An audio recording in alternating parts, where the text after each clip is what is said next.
భద్రాద్రి జిల్లాలో అక్రమంగా తరలిస్తున్న 3 లక్షల విలువైన మద్యాన్ని పోలీసులు పట్టుకున్నారు. మహబూబాబాద్ నుంచి భద్రాద్రి జిల్లా మనుగూరు ఇల్లందు మీదుగా అక్రమంగా తరలిస్తుండగా పోలీసులకు చిక్కారు.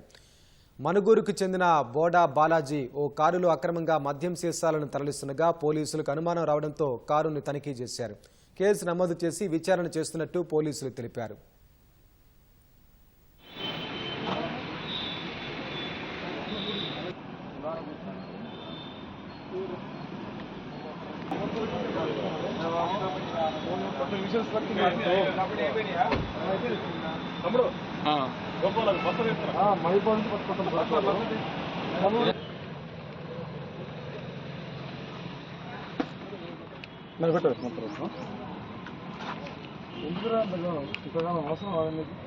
ఊరు ఎక్కడ మనుగూరు ఎక్కడ నీ మైబాద్ ఎక్కడ